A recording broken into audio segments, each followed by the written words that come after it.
Game one.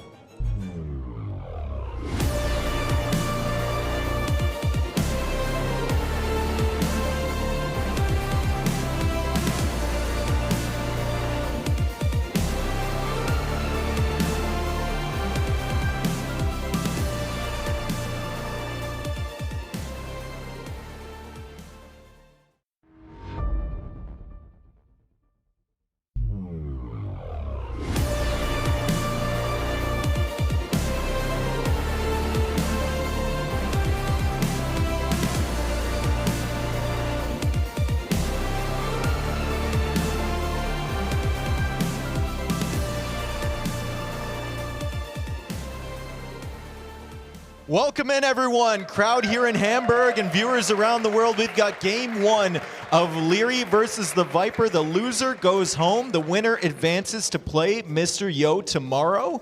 And we have Fractal. So it's going to be Byzantines for Viper, and it will be Bengalis for Viper and Byzantines for Liry. Yeah, I'm not too surprised about the pick from Viper. Obviously, he's been in love with Bengalis for a long time already on this map. And he got this if he was wishing for. And Byzantines is considered to be one of the best civilizations on this map as well. It is kind of, it's tricky, right? The map itself is very tricky. And Byzantines in general shine a lot, especially on maps which are tricky. And I think Viper's goal here, we've seen it in the past in this tournament, and I think it's going to be the Ratha play for Viper, right? He's going to get a castle up. He's going to go for the Ratha. He feels very comfortable there. The concern I have for Liry here, even though he is the Byzantines and he can make cheap skirms, the skirms are not as good against the Ratha as they used to be. And I'm not sure that Liry knows the ins and outs of that relationship, so he might try and force something like skirmishers as a defense to that, and he might get punished by his maybe inexperience lately in this matchup. Yeah, gotta keep in mind with Byzantines it's very likely that we see some forward shenanigans as well, because they have the cheaper trash unit. So that's something we see very often from Byzantines there. Also very handy with the faster firing fire ship to gain map control on water. So a lot of benefits for the Byzantine player here, and Viper, he's taking a little bit of the safer approach here, walling already to his woodline. And yeah, I agree. I would say he is trying to go for the Ratha play. We could see him going for some monks as well, but yeah, it gotta be one of those two. Also, Bengalis healing fire ships, right? You can. It's kind of at the stage where you can manage against the Byzantine fire galleys, which a lot of civs can't. If you're playing Bengalis or Portuguese or something like that, you can kind of trade off a little bit, especially with Viper's attention to detail. So we'll see if he tries to pressure on water or if he just tries to go for, you know, that dock block on the top there, because I think one of the priorities from Liry is going to be to get into that fish from the Viper, and Liry is going forward with the dock right away, and he's also going forward over here. That's 4 villagers, Jordan. Yeah, that's the typical forward by the Byzantine player, and I personally like that a lot, right? You want to put on the aggression as much as possible. We see Viper here on the dock position potentially, and yeah, we got the confirmation he just doesn't want to deal with any fire galleys from the Byzantine player. Liry on the other side plays it safe as well. He doesn't leave it open. He wants to close it as well, and that means we will see full forward aggression from Liry. I would expect archer range and the tower forward on the woodline. So if he goes for the range, though, he's not really going to have enough wood to go for fishing ships or for a navy either.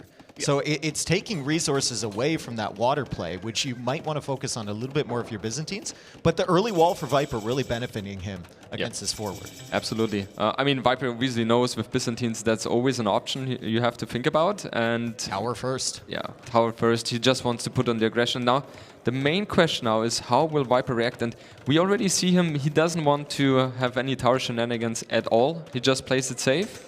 Walls in the wood line, and I'm pretty sure he will wall the wood to the TC as well. Oh, do you see that spearman? It was hidden behind the scout.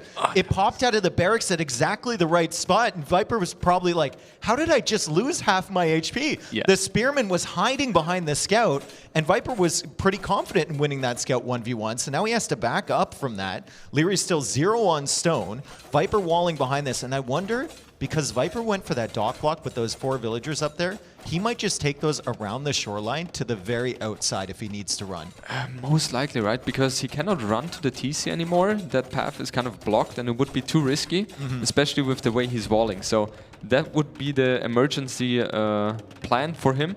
And we see Liry, he doesn't even bother going to the TC. He's straight aiming for the woodline there. Yeah, and Viper's on the run. So if you go for the dock block instead of the dock along the shoreline closer to the fish, like a lot of players go for, you can actually have the whole shoreline open to run like Viper is. It's going to take a long time, but once they're back there, they're going to be incredibly safe. And there is gold and there is stone back there. If Liry cuts you off from that, Viper is on the way with those. Viper also making a counter tower, but deciding, because Liry hasn't shown him any further towers, he doesn't need to complete that. He can keep the stone for later. Yeah, exactly. And Viper, I feel like, is in a very comfortable position, right? He's on stone, so he doesn't have to worry about any aggression he cannot deal with. He's walling up his base as well. And if he's able on the left-hand side to get the walls up, then there's no way Liry can do any damage. And I would say then Liry's attack kind of failed there.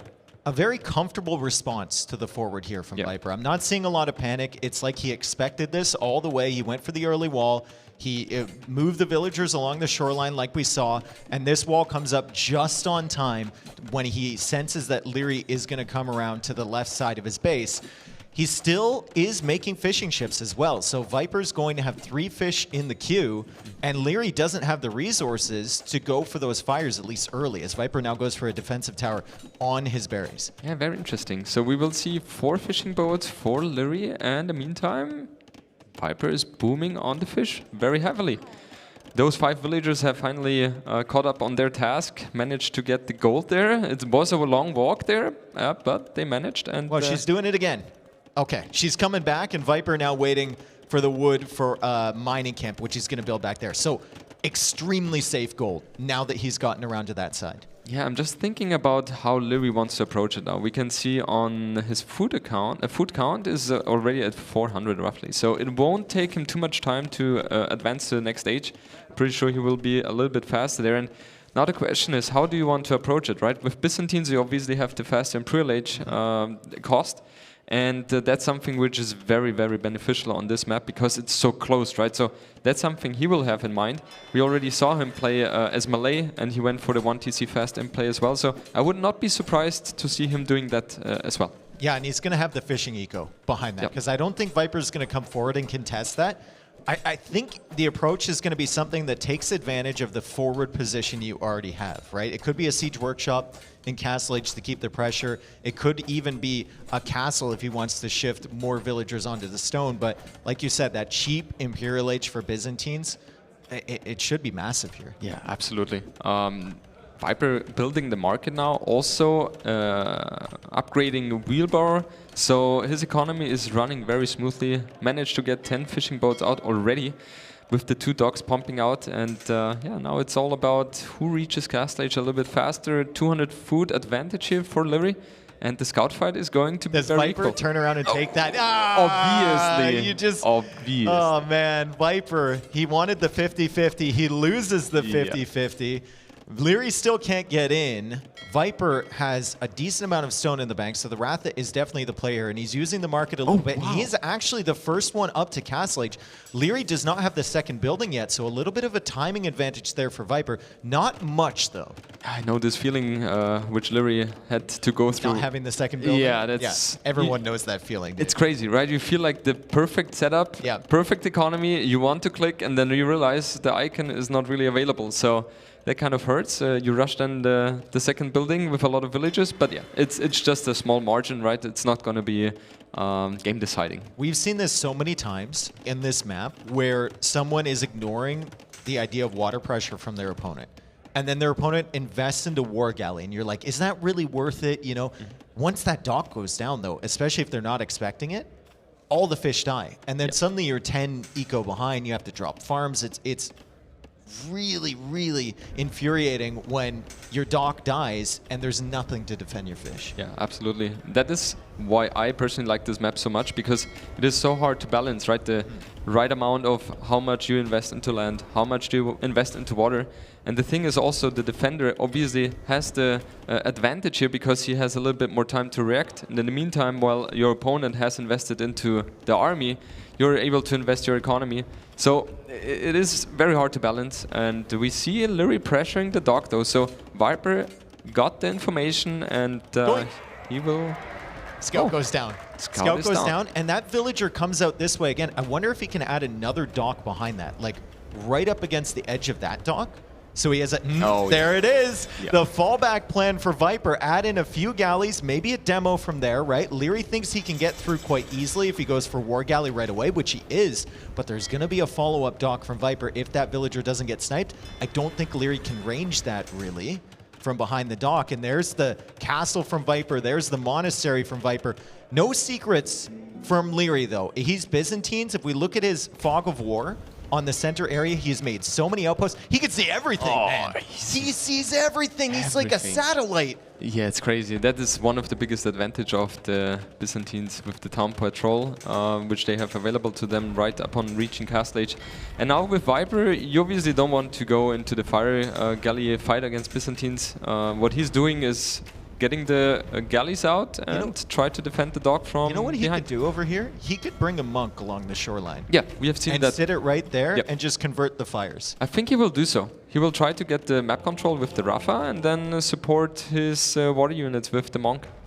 That could be really solid. Behind this, Liry's playing very smart today, walling up. I know it's only palisade walls, but still, it's an early warning system for the Ratha, right? You get your skirms over there to counter them. You can see the skirms not doing as well against the Ratha as they used to. I think they negated some of that bonus damage earlier, and Viper manages to save that. Oh, that's very interesting. He had like 3 full volleys and still didn't manage to kill that one. So the Rafa obviously a very strong one. The reason I brought that up earlier is because I saw Liry win a game on Arena once against full Ratha with Burmese skirms. So like, I think secretly he has a lot of faith in skirms against Ratha, and it's not as good as it used to be. Yeah, absolutely. We will see that shape out very soon, I suppose, because we see the elite skirmisher upgrade, and Viper, he continues producing Rafa. We have 6 on the field already, and he keeps on going there. A monk chasing as well. Now getting the relic here, and Ballistics is in for Liry. Dave, we never see Ballistics before 40 minutes from Liry, so that is very interesting to see. Well, he realizes the Ratha are a threat. He wants to kill them with the skirms, and he took out the 2 skirms on the other side. Dock for Viper. Remember, that's the second dock is at half HP. Viper now building up monks in the center. He's not sending any monks over to help against the Navy because he's making more war galleys of his own. And now Sanctity is on the way for him. It's only 5 Ratha for Viper, but the eco is still looking solid. The eco looks solid. However, if we take a look at Liry's position, that's not looking bad as well. Currently, we are sitting on 9 fishing boats. They're still fishing efficiently here. And the castle in the middle is just a perfect position, right? Everything here screams to me for a faster in play. And that could be very dangerous. Oh, great micro on those monks from Viper. You don't really see the dodging of ballistics with monks very often, but he obviously hit the stop command as he was pathing those over. That's really cute from Viper. And Liry didn't actually get any damage there. Gillnet's also on the way from Viper. Sanctity now in. Devotion now in from Viper. But there was a lot of skirms in that archer range, so he needs to back away. Liry angling towards Imperial Age. Viper, will he sense this?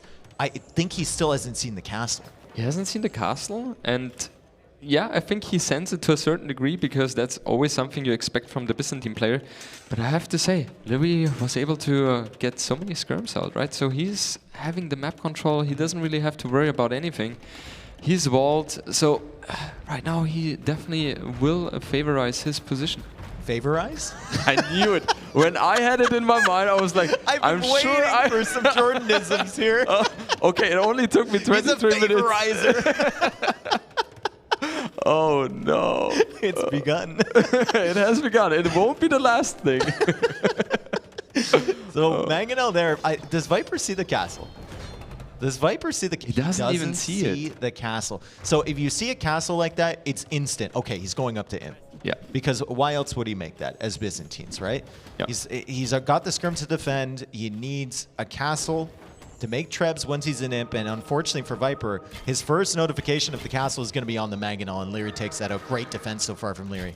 Yeah, the thing is, in Viper's position, if you see that castle there, you already know, trebuchets are going to be on the field very soon. As soon as he sees the castle, stops queuing units, starts thinking Imperial H himself. There are two options. Either, as you mentioned, or he thinks, I cannot stop the imp timing from the Byzantine player, I have to go all out and go for Rafa and Siege Workshop, but I think your option would be a little bit better here. I think like the the elephant rams could be an option. If you're going to stay in Castle Age and you have the fishing eco behind that, like skirmishers aren't going to counter that very well.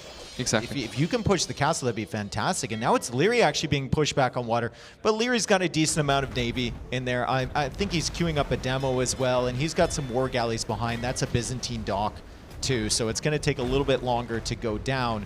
Viper shouldn't be into the fish from Liry anytime soon. And look at Liry's resources as he's about to hit imp. Wow. He could go imp right away again. And that dock is going to be alive for quite some time. Dave, I have to say, the fidelity of Liry's units is just insane. You don't even know if that fits. He learned that word 2 days ago. I promise you, I'm gonna use that one. I hope I used it in the right way. No. No, really. I even asked the internet. I was sure. Yep, well. Okay, never mind then. So, Trebuchet are on the field very soon, and now let's see the micro. I think, yeah, Liry's just backing up here with Brace, so he doesn't have to worry about anything. Neither player with a second TC. It's just one TC play from both. Viper's already starting to set up the fish traps there. He's running out of fish on the water, so he's going to make some more of his own. Liry's still floating a lot of food, but he's getting his text in. He's getting chemistry now. The trebuchet is rolling forward, another treb in the queue. And Viper actually goes for another dock block, or he's going to attempt to go for another dock block on the water, but I don't think the villager can actually get there. Yeah, the thing is, right now, he doesn't want to think about land and water. He just wants to focus on land, try to hold as long as possible. But man, Dave, this is not looking healthy. Elephant coming out from Viper. Husbandry on the way from Viper, but the Siege Workshop is really close there as Viper has expanded out to this extra area. Liry has not. No. Liry hasn't cut through to the extra area. I think there's still some, you know, trees in the way as Viper was unable to get to that dock, and all these fish traps he just invested into are going to go down. Yeah, this is so painful for the Viper because he doesn't have a good food economy right now, and a lot of fish is going to be taken down, so he will have 3 or 4 on food. So fortunately for him, the Rafa doesn't cost any food, so that's nice, but this is painful. A little bit too late with the monks, too. If he got there earlier, maybe it would have been better. I think he didn't realize that the villager couldn't get to that dock. It, like, pathed weird. He's diving in now with the Ratha. One last-ditch attempt here to gain control of this game, but the skirmishers, even though they tank a big shot there, are enough to deal with the Ratha. The castle is there, and the Trebs, they might go down, but I think at least one of those is going to survive. Yeah, it's just not working as well as Viper was hoping for, and he's forced to tab up. Liry was just too dominant here with the skirms and traps. I'm wondering if that's the civ that Viper didn't want Liry to go for. I'm wondering if that was it, right? Viper tried to manage it, but at the end of the day, I think the big thing was not spotting that castle when Liry built it. So Viper was just a minute or two late on realizing Liry was up to imp. Yeah, yeah. Also interesting for me was that Liry didn't place the castle as aggressive as he could have, because he was able to kill the 3 Rafa on the south side, and he had the possibility to go for more forward castle, but he played it safe. He knows exactly, hey, I don't need to risk anything. I'm in a better position. I will have the timing in my favor, and yeah, worked out pretty well. There has never been, and there will never be, a blender giveaway. I have signed blenders in the past that people have brought. I've never given them away, and I never will. What is the thing of signing a blender? People just bring it, dude. they just bring you a blender? What's the weirdest thing you've ever signed? Oh, okay, I know something, but okay, never mind. Let's talk about blenders. Yeah. I think I've signed like 4 blenders. Was there something on your stream where people were talking about blenders? I don't even know how it started. Okay. Anyway, we're going to mix it up here for game 2. and it's going to go to one of Viper's home maps most likely, unless he wants to play pick your opponent's home maps and have yours coming home, which he's done before. Viper has Migration, he has Enclosed. Liry is an extremely good player on both of those maps. Yeah, absolutely. So Persians we will see most likely on Migration as well, right? We saw it today by him already against the ACCM.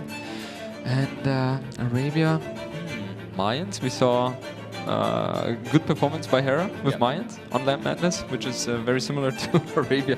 So yeah, we'll see. And on Viper's side, if we're going Enclosed, what are you looking at? Are you looking at Hindustanis? Are you looking at Saracens?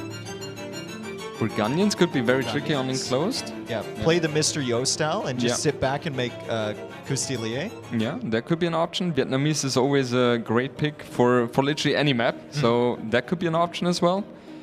We have Malay, I don't see that. That would be very weird. Yeah, Hindustanis could be an option, so a lot of options here for the Viper.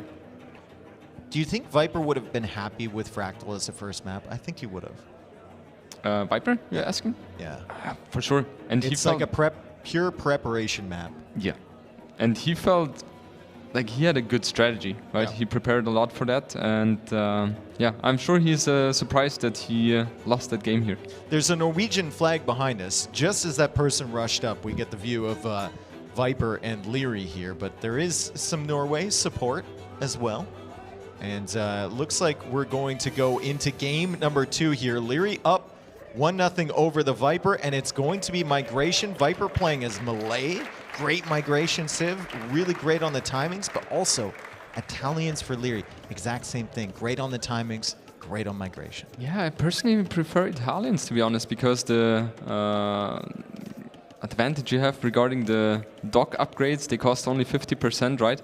With Malay, granted, you have the timing attacks, but Italians also have cheaper fishing boats, so I have Italians as a little favorite here. What about you, Dave? Do you think it's a forward dock attempt? I personally, I think I would rather have Malay, just because I think you're generally going to have the eco lead with the faster uptimes, and the meta so far has been the forward dock attempts, and I think Malay could be really, really solid with that.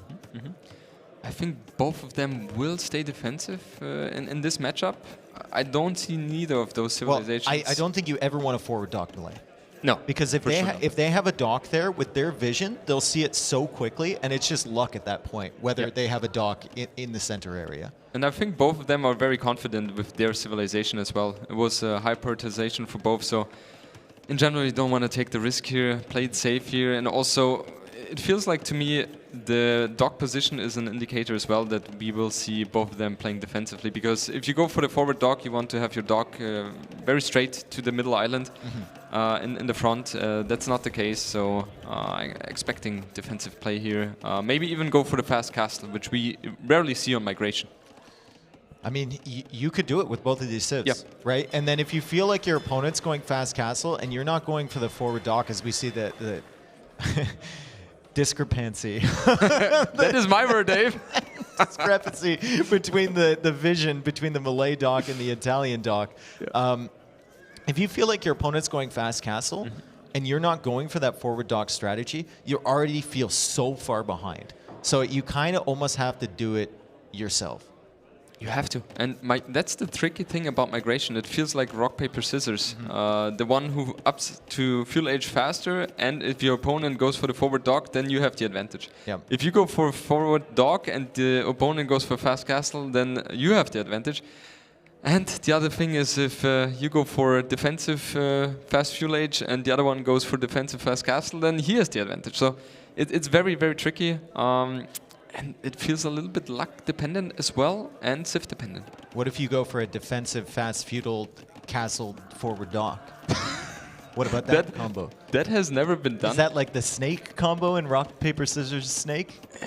That's the one which beats 2-0, right? Exactly. That could be an option. We have not seen it yet, but you know, the tournament is still going on. Unexpected. So I think it's going to be a fast castle, not from Liry, that's for sure. He's got 4 fishing ships. Can he pull that off with Italians? Not likely. And Viper is going for the second dock here. So they're just going to get to feudal, make sure there's no threats, and then build up potentially galleys at home.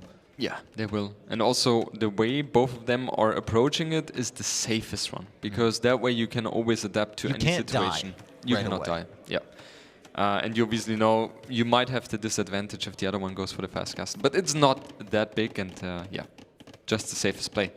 We see 4 villagers on gold here by Liry. Viper on the other side has 3, so that is an indicator for both players going just for a galley play instead of the fire galleys. Why do you think it's 4 from Liry instead of 3? Because usually it's 3 if they're going to go galleys. Is he planning? I mean, he's adding 3 more fishing ships. He might just be planning like defensive galleys into a faster castle age. At which point he needs the extra villager for the gold to go up to castle. I think so. There could also be an option to buy food with selling 100 gold. That's something you have in mind as well, depending on the situation. So it feels like you have a little bit more adaptation possibility.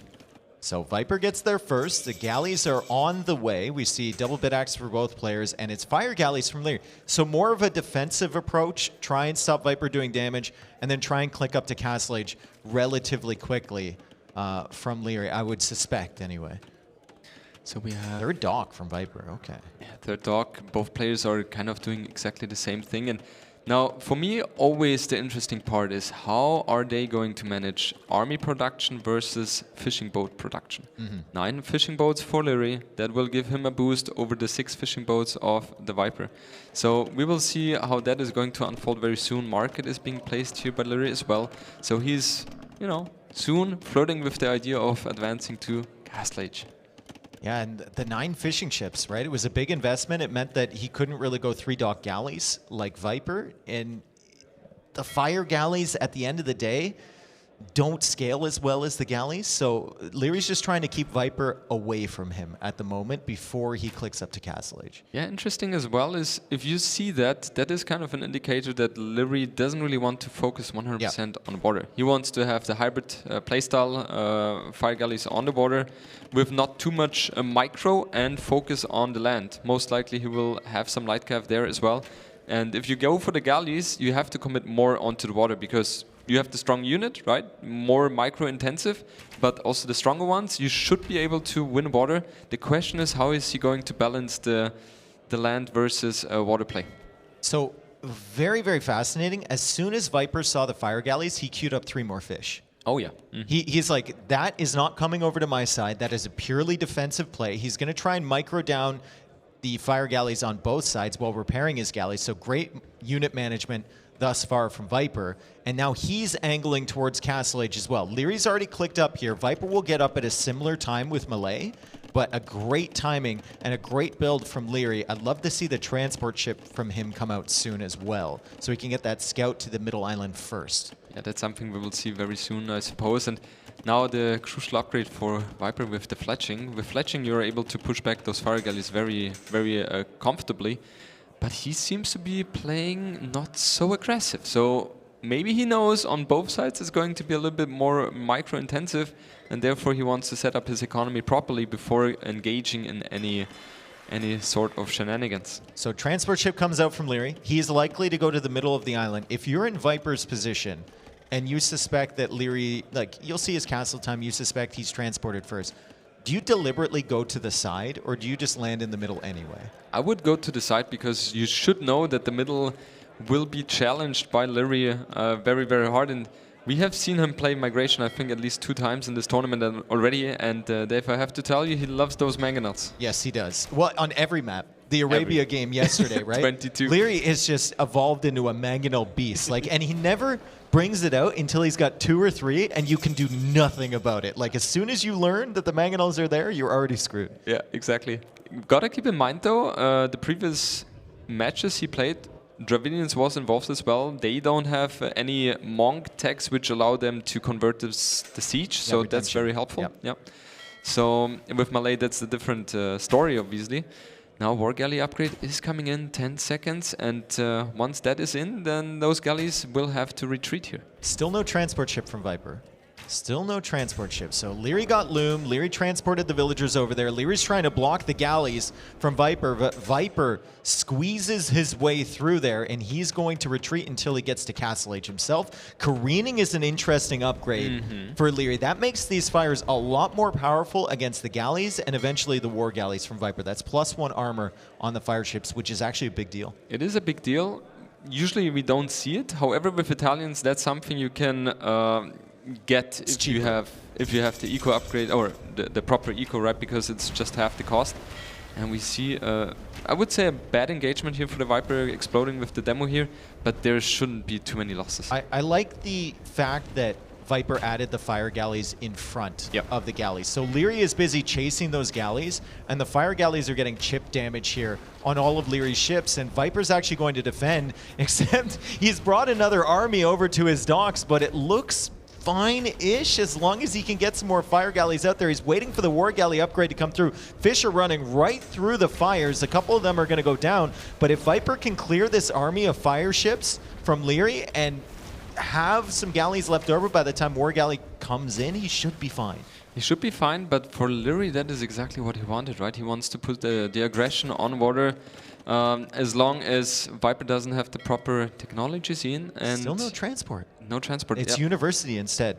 That's the thing. If you commit onto the war galleys compared to your opponent with the fire galleys, you know exactly that water has to be the main focus for you, because on land you're just not going to be able to challenge him there, and yeah, he will try to win the water, get the economy going with the water then, and will take some time to go for the land. But this is a dangerous navy for Viper. Yeah, exactly. Very dangerous, with ballistics, with a couple fires in front, and Liry's still got 9 fishing ships behind there. Like, Liry is just hoping that careening is the best upgrade ever. Yeah. Because that's the only thing standing in between him and losing all of the water and all of his fish. Yeah, Liry's plan right now is to buy as much time as possible, capitalize on the fish he has right now, and yeah, Viper needs to get the kills here as soon as possible, otherwise he will fall behind. Yeah, that's a great play, keeping those 3 fires in the corner, so he can go for Viper's fish, Viper's reinforcements, or if he builds up enough, he can come in for a flanking maneuver behind Viper's main navy. Oh, and that's what Liry is planning to do here. He's trying to get Viper more into the river, I would say, and once he is a little bit too deep in there, he will come from the side, from behind, and then get everything trapped. If you're Liry, you almost want to give him a couple vills here just to force him to be over here, and I think that's exactly what Liry was doing. He was hanging out, and suddenly Liry's here. How many fires? He's got 11. Viper's like, oh no, he's trying to wiggle his way out of this one, but that's so much damage coming in from Liry. What a flank from Liry with the hidden fire ships. All of the ships from Viper at the bottom of the sea. That was a perfect play by Liry. Not did he lose the border, he even managed to completely clear the entire army from Viper, and now Viper is forced to go for the fire galleys himself, even though that's not something he really wants to focus on. He's still no transport ship. Yeah. Viper's entire play here was, I'm going to win water. Liry's going to go to the middle. He's going to invest there, and all of the advantage on water. But Liry, with careening, with the placement of those fires, able to clear the entire navy from Viper. Viper comes around with another navy, but this fire ship mass that we saw before from Liry just shifts over to the other side, and Viper, despite killing a couple fish, is still going to have to retreat. Yeah, and if we take a look at Liry's resources, keeping in mind he's Italians, he is going to be able to click up to Imperial very soon. And then it's like fast fire, and all of Viper's effort is for naught. He just gets fully cleared off the water. I think he might be getting fully cleared over here as well. Liry is pushing on this side with more fires, and it's just so difficult now for Viper to control the water because Liry cleared up that big, massive war galleys that he had before. If we take a look at the army size, it's very equal, right? But that's not the position Liry Viper wants to be. Imperial Age should be coming in very soon. Does Liry have 2 Imperial Age or Castle Age buildings? That's the question, because that's what we saw previously. And this time he's on point, Dave, and he clicks up to Imperial Age. Imperial Age. And like from this point forward for Viper, you've invested everything. 1 TC Eco, ballistics, war galley from 3 docks at all times. You see imp from your opponent, water is no longer an option. Where do you go? And he's you don't even have anything on land. You don't even have a transport. That's crazy. That's so well done by Liry, and that's what I mentioned, right? Migration is a very tricky pick against Liry because I feel like that's a home map for him as well. It feels like Liry has figured that map out completely perfectly. And yeah, Viper is kind of scrambling to get an advantage here. Even gill nets from Viper, that seems a little out of place, especially seeing the Navy from Liry and the amount of fire ships that are coming in from weird angles. Maybe he'll expand his fish economy. I was kind of looking, if he's getting gill nets, I was looking for a pond on his island that he was going to start making fish traps on it. Yeah. Yeah, he's still got a decent Navy though. Viper is pushing out, but we're very concerned about in a minute and a half's time, Liry going for fast fire and just pushing Viper completely off of the water. And if he's completely off the water, he's nowhere else because he hasn't made the transport.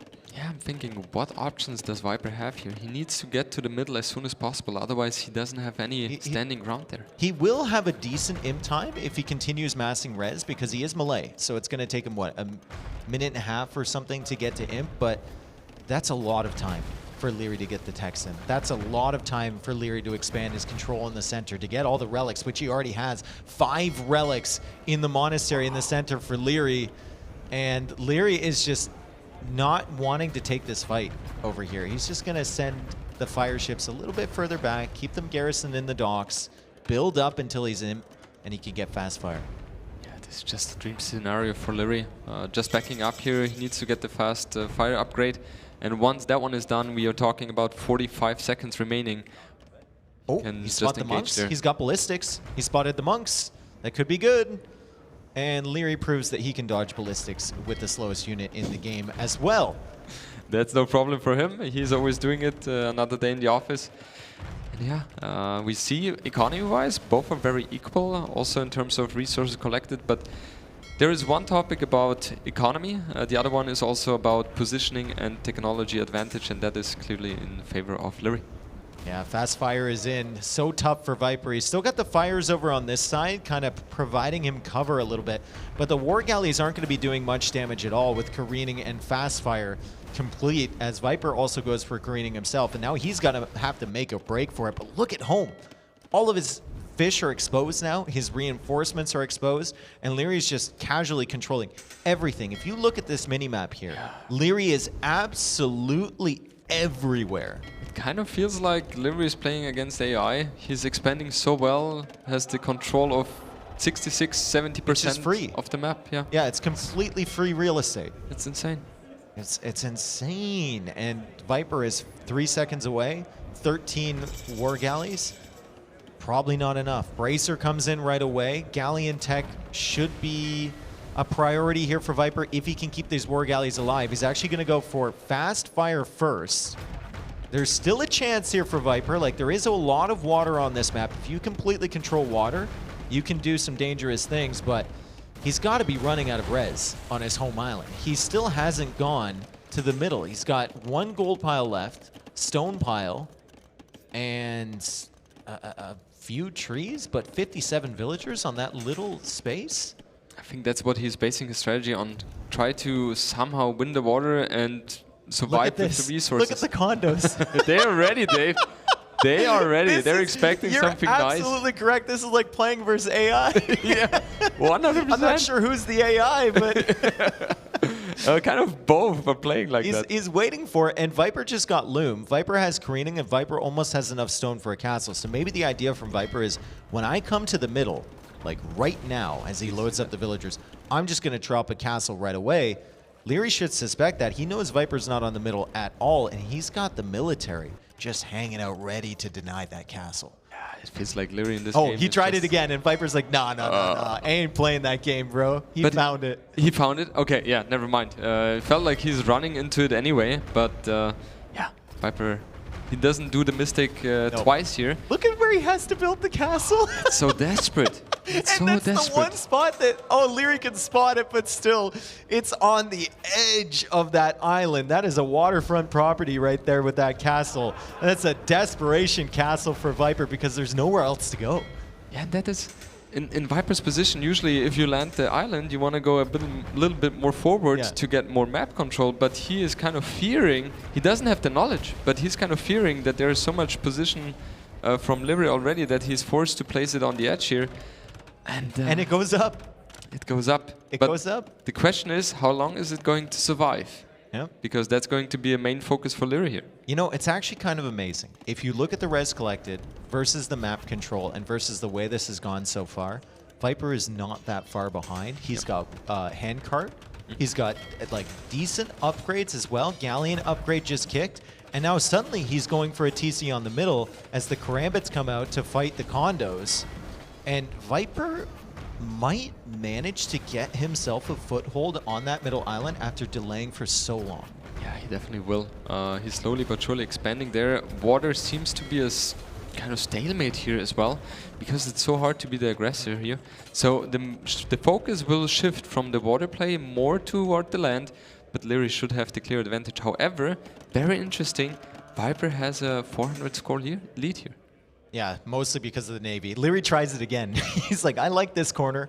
I'm just going to sit in this corner. You can't go past there because I'm going to flank you again. Liry at 99 villagers versus the 63 from Viper as the Karambits come forward. They're going to change that number a little bit, but not too much. Viper just trying to keep Liry away from his base on that middle island as Liry now goes for his first castle of the game, and Viper's going to go for a siege workshop and take that gold. And Liry has landed Viper as oh, Liry's got units on Viper's base, so it's condos on Viper's base. The castle is not at home. And it's forward, so no Karambits possible, and Viper's just going to have to TC and quick wall this out. You never want to place a second TC there on this island. So this is already great benefit or great value for Liry here. And yeah, it's just going to be so tough for Viper to go back here. I heard the crowd go through the 3 stages of grief there. That demo. 3 stages? Yeah. Okay. Yeah, that's where the hope is, right? You want to have a good demo shot, and a little bit disappointed if that doesn't occur. But yeah, the landing itself, you feel like it's not a big deal, right? But it forces so much reaction. And if you take a glimpse at the population, 141 for Liry and 94 for Viper. He's looking very desperate right now.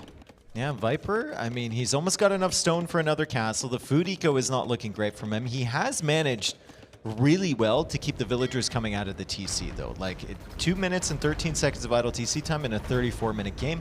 Super solid from Viper, and that's the only reason he's managed to somewhat keep up in the eco with Liry, but still, Liry 111 villagers at the moment, handcart coming in, and still full control of this middle. I am somewhat surprised that Liry hasn't put a little bit more priority on kicking Viper off that center area, but these raids are amazing.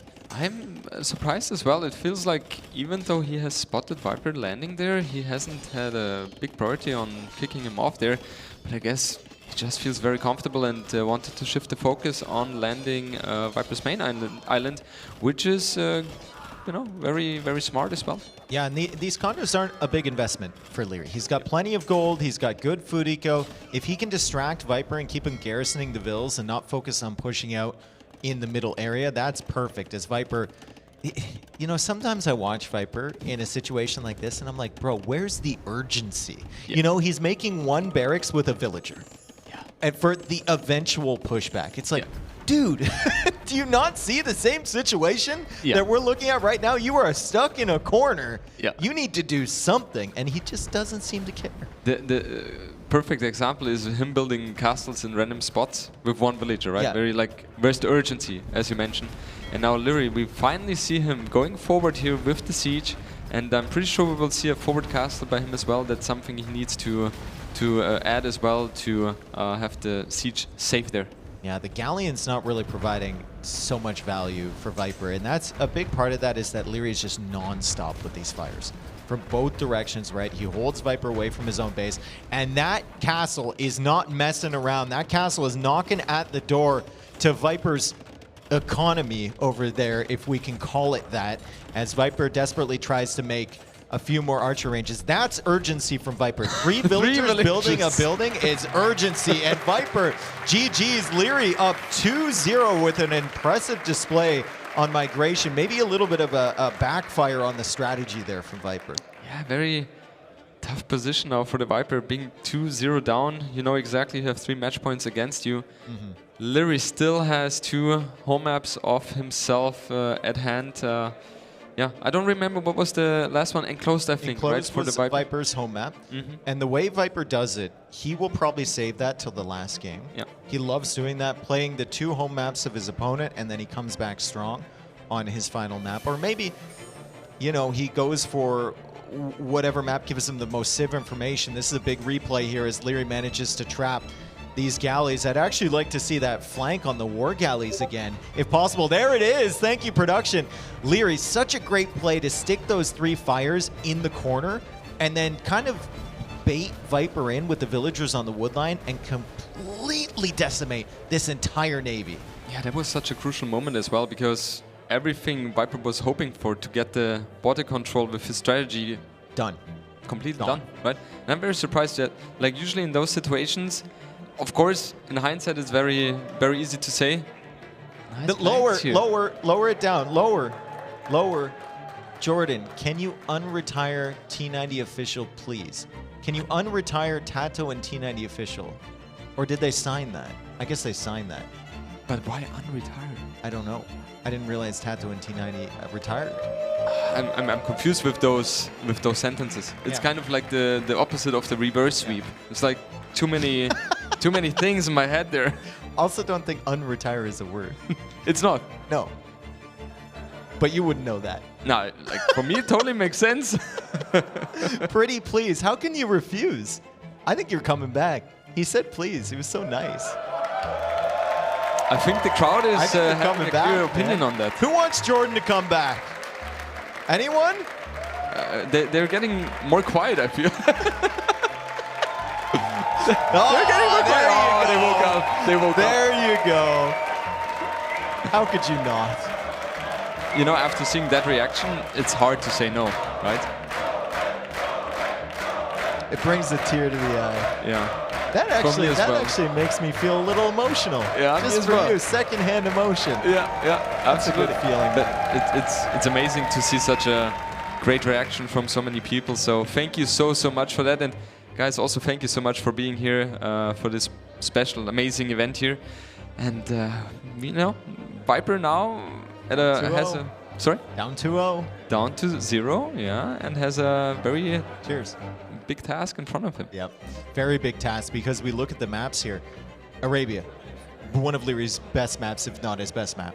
Land Madness, one of Liry's best maps, if not his best map. Enclosed, one of Liry's best maps, if not his best map. Now, I know Viper's an absolute demon on Enclosed. Like, he is incredible. It's an extremely technical map, and Viper does everything right and gets the timings right, but Liry does the same thing. And Liry's got a more aggressive a style to Enclosed as well, and I think that might catch Viper off guard. So Viper's going to have to really pick the next map very carefully. Yeah. If I'm not mistaken, Viper could have even the lead against Liry on Enclosed, so maybe that's something he wants to pick as well for next map, considering he wants to boost his... Never mind. Nope. Never mind. Like I said, Viper likes to go for his opponent's home map. Right. If he finds himself down 2-0, which is a very, not so familiar situation for him most times, he likes to go for his opponent's map so he can have his coming home. Anyway, we got Liry playing as the Mayans, Viper playing as the Hindustanis. Now, I've seen this matchup many times before. I am of the opinion that if this gets past Castle Age, this is a really tough matchup for Mayans.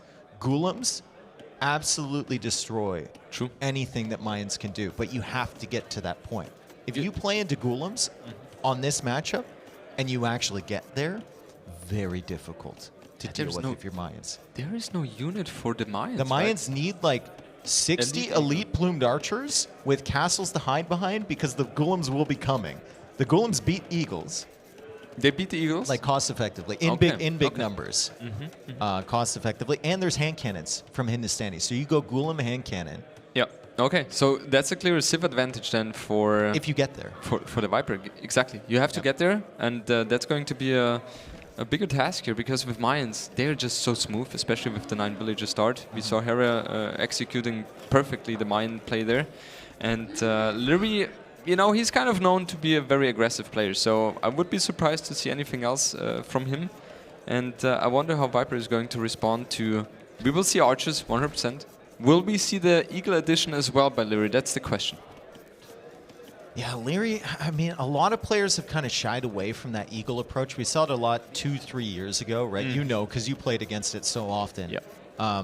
And now it's more into the archer play because they feel like the eagles aren't getting the momentum that they need anymore, and it's more of a YOLO play to go for the eagles. We saw Hera having the eagle and archer play though, right? So Yeah. Liry and Hera are practicing a lot together as well, so I suppose we could see them here, even though they're not that common anymore. Okay, both players up to feudal age. With Viper, we will see scouts. Anything else would surprise me. Yeah, scouts are so adaptable, Yeah. especially against meso civs, right? You can really manage what they're sending at you early because they don't have scouts of their own. And I mean, looking at Viper's map here, Jordan, it is very open on the front side, and that gold is definitely a target. I kind of love the fact that both players have a very forward gold there, But right? I think Liry's is more manageable with that. It is, yeah. Especially having the forest here in front, so you can kind of close in the walls here. Dave, what do you think Viper has to do in order to take a win here? Because the last 2 games didn't really go his way. Just hold. Just hold until you can get onto the stone, and somehow you got to secure that main gold at the front. You have a gold at the back, but the main gold is what this entire push from Liry, I believe, is going to focus around. So you would play defensively in that regard and try to survive until castle age to get the castle up and to get the Golem production going. Like I said, I have differing opinions on this Civ matchup because every time I've seen it, the Hindustanis absolutely destroy the mines if they get to Golems. But I know there's people in the back, pros included, that don't believe the same thing, right? Like T90 thinks that the Mayans are favored here. If you ask Yo, he will tell you that the Mayans should never win this matchup ever. Yeah. Because he will just play fast castle into Golem. He'll just wall up. Yeah. Fast castle Golem, he's like, they should never win. Kind of feels like he's playing Burgundians, right? Yeah, Try to get Costa Lyra as soon as possible, and then that's just take a different it approach to the game, right? And I don't think Viper can do that against Liry, as this dance is quite cute on the top. The eagle says, hey man, come up here. I'm kind of surprised the Viper is not. The scout came up there. Yeah, he came up and he showed who's boss here. Yeah, exactly. That was an easy snack for the Viper here. And you know, the eagle is not as fast as the scout here, so obviously he has a little bit of the advantage there. And we see the arch range for Liry adding a spear as well and securing his gold. Yeah, big walls from Viper all the way to the wood line once again. No urgency. No urgency. Huge wall early, and it's just like, I'll just let one villager. Like if MBO was making that wall, if he committed onto that wall, you'd see 6 vills building that immediately, right? But from Viper, he knows he can track this army with the scouts. He knows the timing of that army, and he's just going to slowly meander along those wall segments and get it complete. He's also going for the range in front of his gold, partially securing that area, but the timing here from Liry with the archers coming forward is really good. And you notice he's just ignoring the scouts completely. They might go to his base, but it's not going to pull back his main army. That will apply pressure to Viper and force Viper's reinforcements to stay at home. Yeah, the thing is, if you're the archer player in that regard, you want to put the focus on the scout player, try to make him or force him to play defensive. And you can usually do that if you have your economy quick walled as well, and just, you know, with the fletching timing, dictate the pace of the game. But it's hard to do because the scouts are the faster units, and we will see a little bit of micro shenanigan here. With the fletching, Viper is forced to go back here. God, he feels so exposed at the front side there. They got the gold, he's got the berries as well, and still a bunch of food left on those berries. As we're getting cheers, we don't know what it's for, but let's go, Jordan. Let's 3 skirms, man. 3 skirms, oh my! And 2 scouts. Yeah, that's... No, 5. Wow! Oh my! Let's clap. God. So that was insane. That was insane indeed. We see Liry playing it very safe, trying to get you know, all the walls around his base, which makes his left side the only entrance. And therefore Liry should be very comfortable with his position, adding eagles as well. So we see the eagle-archer combination. On the meantime, we see Viper with scout skirms, and Viper in that scenario, he wants to push forward as soon as possible, because once Liry reaches castle age, that's where he will really struggle. So game 1, Liry against Hera, in the last set that he played, he went for walls similar to Viper around the gold.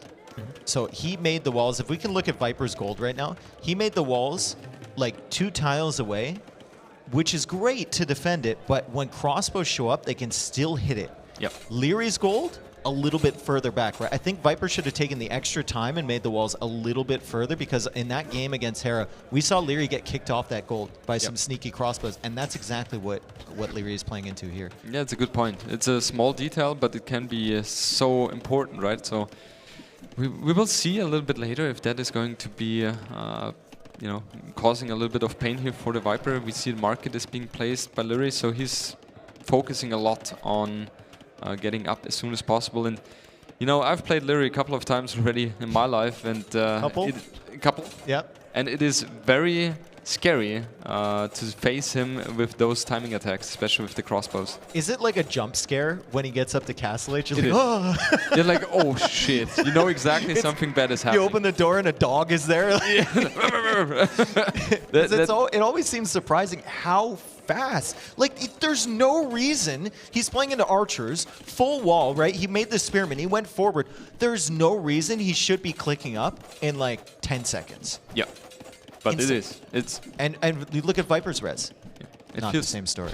It feels like Liry and maybe Hera are the only ones who are capable of, you know, have such a smooth setup in order to get up to Castle Age so fast. However, we gotta keep in mind with Hindustani scouts, they take down the buildings a little bit faster, and that pressure is very, very big. So Viper has an army which Liry cannot fight right now. Yeah. And Viper needs to, it's tricky here because he needs to apply just enough pressure to make sure that those archers stay at home. If those archers leave and he's not tracking that, suddenly the gold becomes an issue, his wood line at the back becomes an issue, the crossbow timing is definitely an issue. So you got to pick your spots where you can actually attack, and I think the archer range is a pretty good one. The archer range will force Liry to stay back with at least a few. It's only 4 though. I think there's still a few archers that Liry's going to try and sneak around to Viper's base. Yeah, that's a very smart play by Liry, and we can see Viper is committing 100% bloodline, scaleboarding armor as well. Scouts are taking that out so quickly. 3 villagers to repair that? Dang. And he sold his stone, so he's not capable of building a tower as well. So this is a very important situation now for both players, and I feel like Viper should have the advantage here. Archers coming forward though. Liry also added 5 eagles, which we haven't seen yet. So I think they're in that army heading forward from Liry. We've got the eagles there, and then we've got an army to the north as well, heading towards Viper's base as Viper is trying to push in here. He's weakening the villagers. The archer range has lost a lot of HP, but it's still up as the eagles looping around behind there. Once Liry gets to Castle Age, those eagles are going to get a big buff. Hey, he got one. He managed to get one. Wow. Nice pick-off by Viper here. And is he able to deal damage before they reach Castle Age? No. A little bit of damage. The eagles turn around now. I think the scouts can still do decently against this, right? Viper's got the upgrades, and the scouts are going to clear up the eagles, which is actually great tracking from Viper and a really good clear up on those eagles before they start to mass. Crossbow and bodkin on the way from Liry. Goes for a second range behind this. Viper's resources angling towards Castle Age, but he still can't click up. And Liry now with the crossbows. He has a couple of them in front. And yeah, Viper is really struggling to get into... Stone. He's thinking about it. He built a tower right now, right? He wants to secure his base as much as possible, because against that army he's not able to keep them out as for too long here. And now is Viper going to jump onto that army? I don't think that would be a good idea. I don't think he can. Well, he has the skirms here now. Okay, so he's brought the skirms all the way back. And we know Liry's crossbow micro, but even from this position, it's going to be tough, right? There's the skirmishers there. There's the scouts that are threatening just a little bit. Viper has 8 on stone right now. He knows the matchup. He's definitely thinking about the golems. Yeah, that's a very smart play by Viper. And we will see both players dancing with each other here, but I still expect Viper to take the advantage here. Well, one spearman goes down from Liry.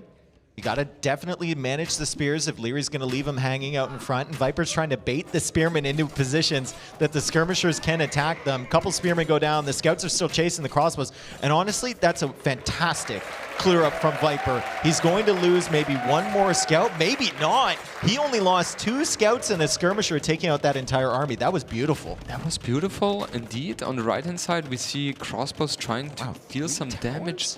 But yeah, Viper is just positioning himself so safely here.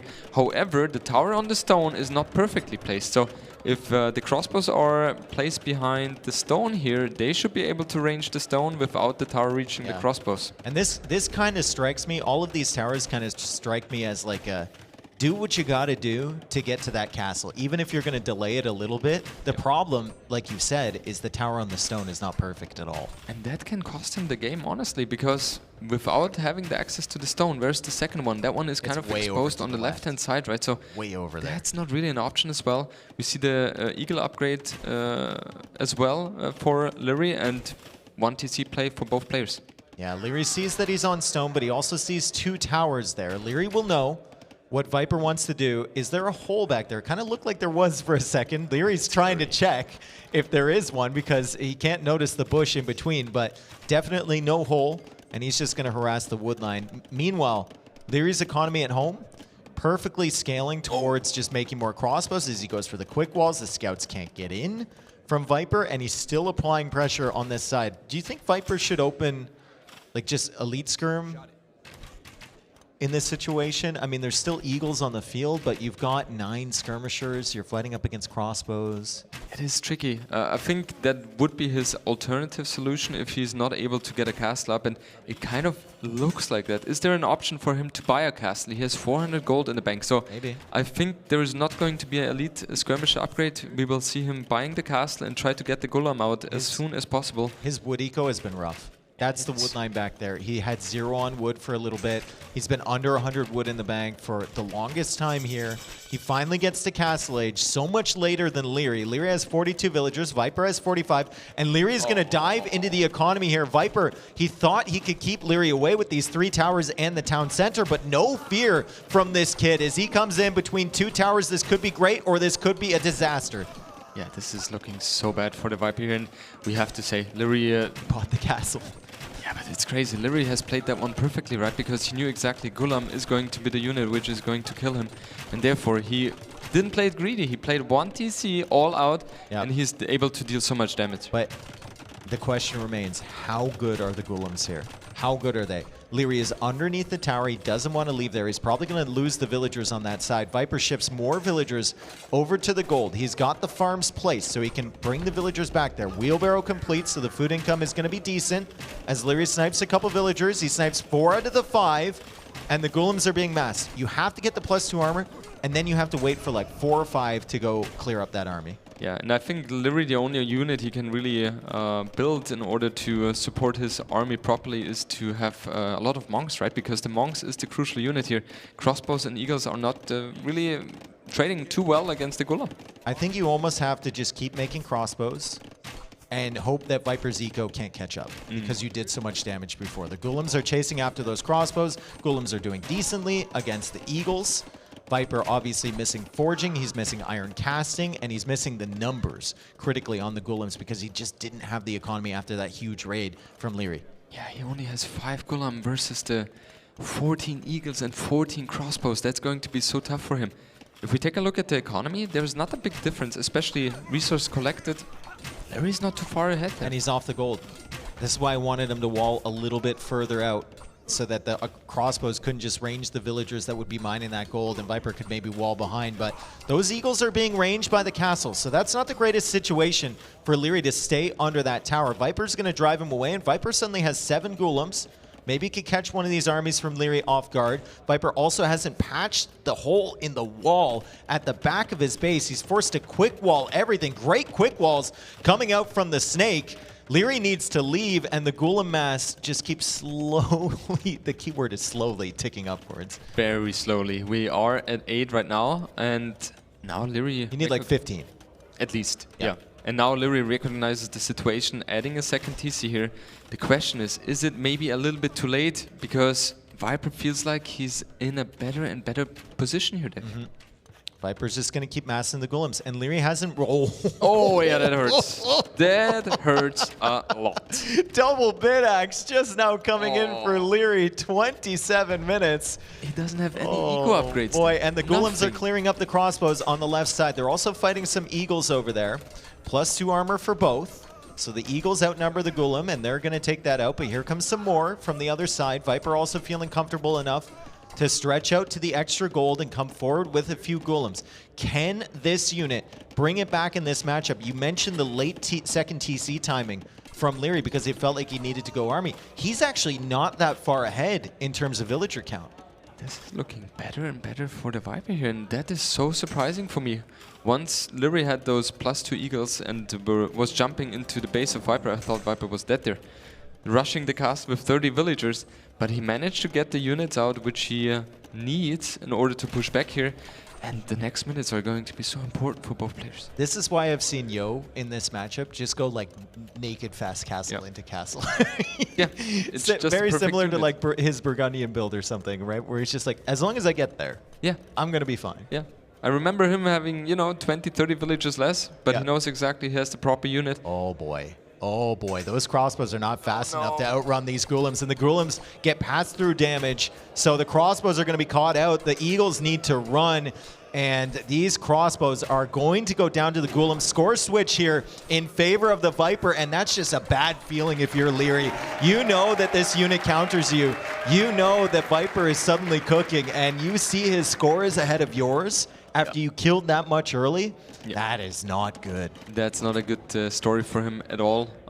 And Forward you castle. see the forward castle. Liry can't do anything about that. If Nothing. Viper keeps the golems close, Liry cannot do anything about that castle. And it might even go on the stone over here. Liry does not have enough for a counter castle just yet. I don't think Liry has a market either. So, oh, he does have a market, okay, because he sold the stone earlier. Trying to heal up his units desperately, however. Oh, with that's the a lot of 30. golems. +2 armor. There's just no way. And Viper plays exactly the right way. Oh boy!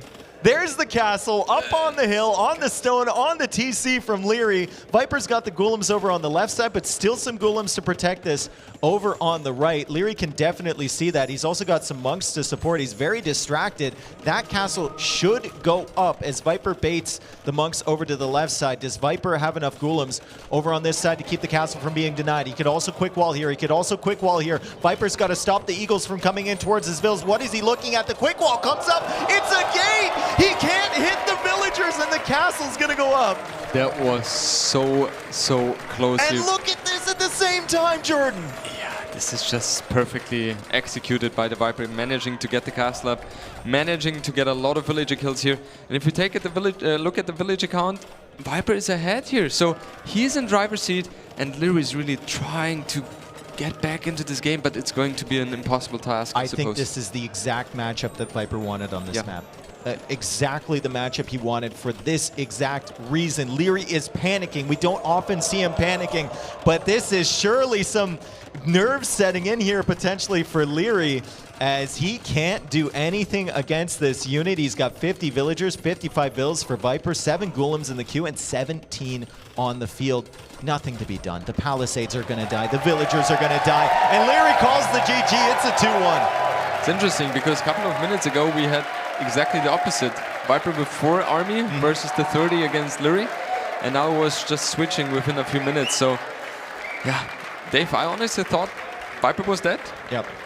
It's like, with all the eco being raided here by Liry's eagles, it was just looking so desperately. But he kept his composure, and he managed to have strategically the better execution and managed to win the game. I'm so glad he proved me right there, because I've been saying for like 2 years that is straight up the worst Civ matchup in the game. Yeah. Now you have the advantage over T90 there. Now I've got it. Now he's going to pull up all his like 2K3 Rex and be like, this is where I lost. You know?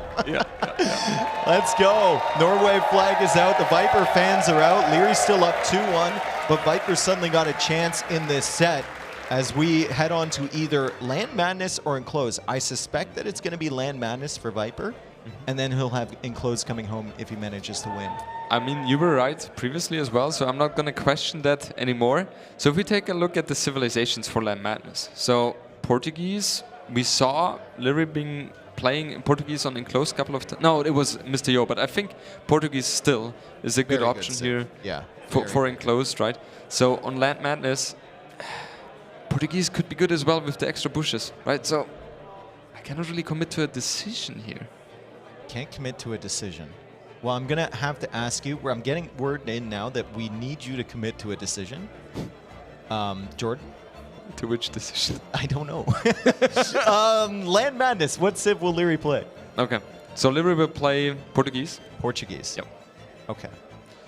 Another decision needed?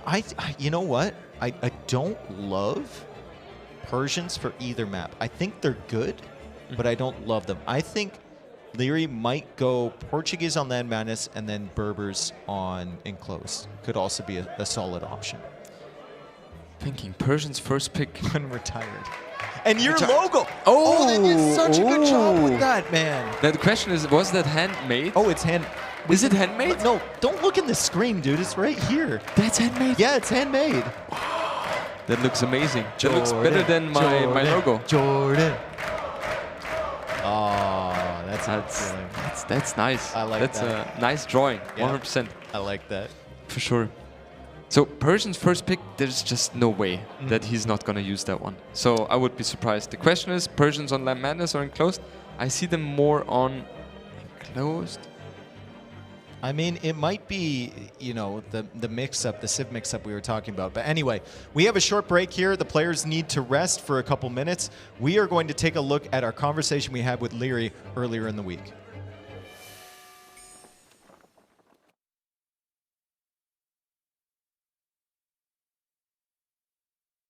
Conversation we had with Liry. Liry, Persians, your first pick. Are you really interested in leaving that unused? Yeah, it's a plan because my opponents always beat me with Persians, right? So I wanted to pick it right away. Okay. To get it out. Yeah. Then have the other civs for the maps I actually picked. Yeah. Okay. I think that might be the civ discussion that I had with Viper earlier about which one he was going to pick, and he ended up picking Byzantines instead of Persians over on Fractal, and maybe Persians aren't going to be used. But anyway, we have our conversation we had with Liry earlier in the week. What is the difference for a player for LAN tournaments versus online? Walk us through that. You know, online it's very comfortable. You sit at home, you have your chair, you have your routine, you have your food maybe, you have your setup. It's everything chill, you know what to expect, you know what you're getting into. You're not that nervous, you're not that shaking, you know. Here we have different setup, different settings, different environment. The temperatures, even the temperature, you know. Some people say it's cold, you have to put a jacket on.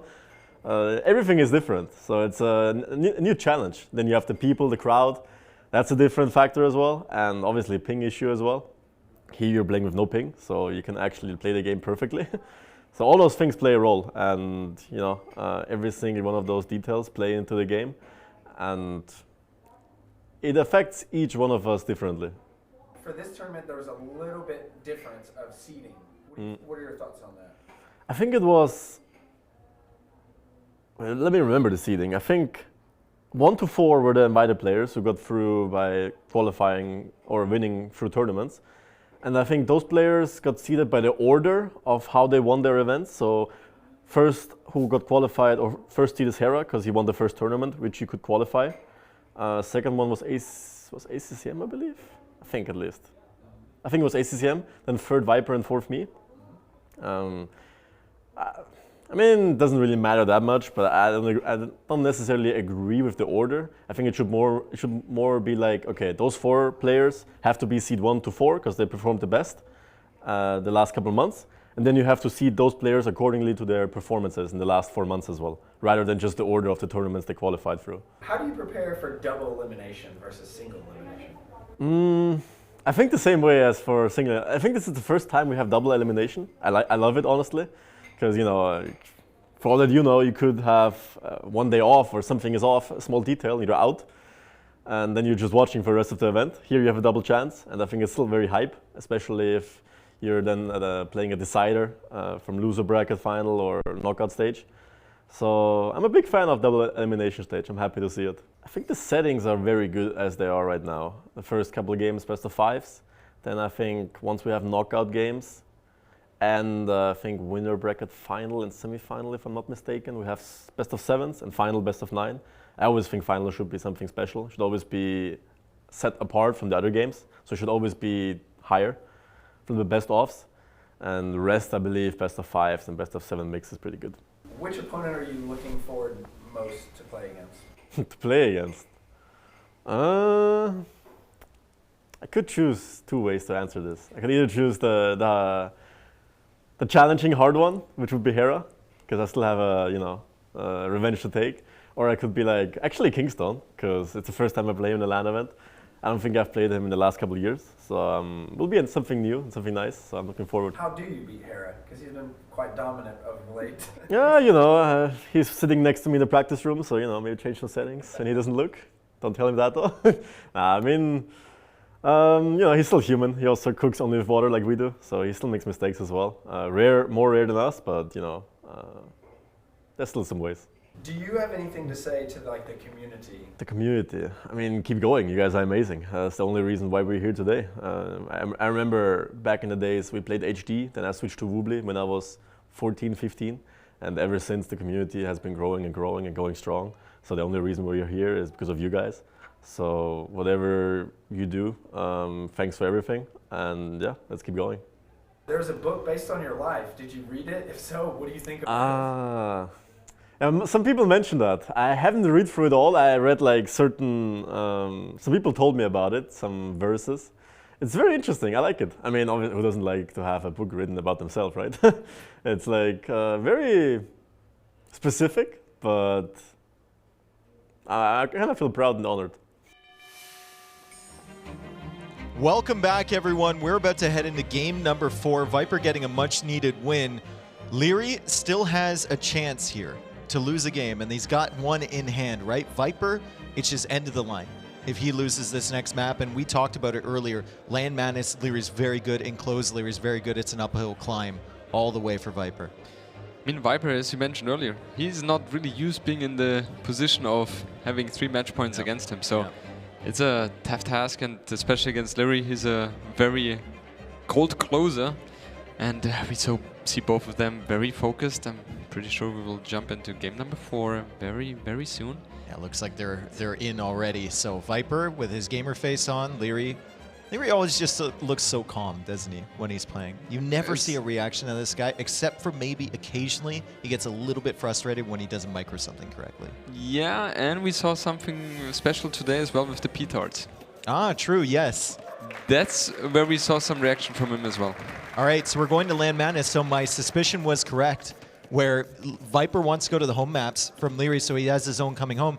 And I think Liry felt pressure here to go for his first civilization pick in the Persians, and we find ourselves in not the greatest matchup for the Persians ever against the Saracens of the Viper. I think this is, favored towards Viper. If we are thinking about late Imp, there's no way Persians have any No, they chance. can't. They have to kill early. Yeah. And even in Castle Age, you're thinking about those options. Those camels are so strong nowadays for the Saracens. Yeah, I think what Liry's options have to be is to be super aggressive in Fuel Age and have the Scout Archer combination, right? And take it from there. Viper, however, with Saracens, you have so many tools with the market in order to get a little bit of an advantage early on. So, what is that wood line from Liry? Holy! Looks amazing. That's a continent. That's amazing. That will last for next 2 hours. Feels like. Goodness! I wonder if that's like, we had an instance earlier where it was, adminry because they had a huge wood line, but the other player only had one. Yeah. Right. Like Viper's got 3. Viper's got like roughly the same amount of wood in those 3 that Liry has in that one. Yeah. But we'll get you information on that. I don't think it's going to be too unfair. It's just a really nice map from Liry. It's kind of part of the game as well, and it's not like any resources is bugged as well. So exactly. Both players can play properly here. Liry's got a fantastic base if he wants the full wall to the edge, though. Oh, true. And I think Viper actually doesn't have a bad one if he wants the full wall either. will be a little bit tougher for him, right? He kind of has to wall onto the TC then, I suppose, right? Or how are you imagining it, Dave? Or he's Saracens. I'm imagining like 15 markets along, along the one side, it right? would be around 1,000 wood. Yeah. So there could be an option. And that's the thing what I love about market as well from the Saracens, right? Just 75 wood.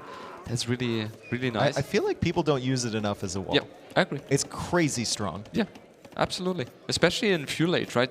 If you have palisade walls and the other opponent is applying the pressure on you, you can just build a market behind it and you're safe forever. Yep. So Feudal Age on the way for both. We've got 3 seconds of idle TC for Viper, so there's the difference right now.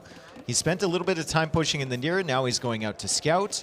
They're on opposite sides of the map, so they'll likely find each other quite quickly as Viper makes the barracks in front of the berries. He's going to try and secure that area. Liry doesn't even pause. Yep. He just is like, I'm going up, whatever, and he sips his water in the middle of the game. He doesn't care.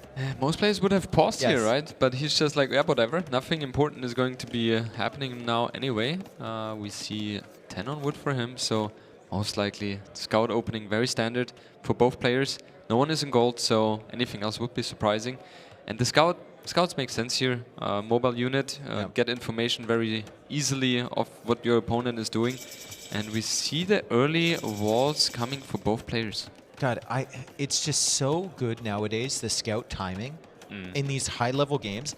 It feels like the scout always shows up at the instant that the player's production building is going up. Yep. So they immediately have that information. It is so much better than the way it used to be, where people would just randomly stumble across the building, right? This is very calculated. Liry sees the stable before it goes up. Viper sees the stable before it goes up. And now Viper actually already walling to the edge of the map. Big walls here.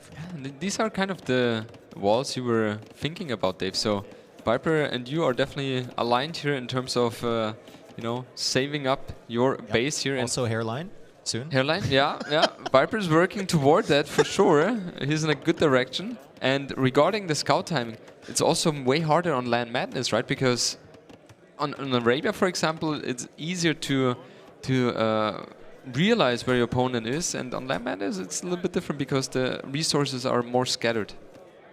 All right, great job here from Viper to realize that the map is very wallable, and I think Liry, has he spotted the palisade walls yet? Because that'll give him a lot of information. He hasn't. He will likely see it over here. Right now, to his eyes, it appears that Viper is going to be playing open, maybe stable into archers or something like that. But if Viper, you know, if he sees the walls, he might identify Viper is just going to drop the market and try and go up to Castle Age a little bit faster. Yeah, that's also a very smart play by the Viper. He doesn't even show the walls, right?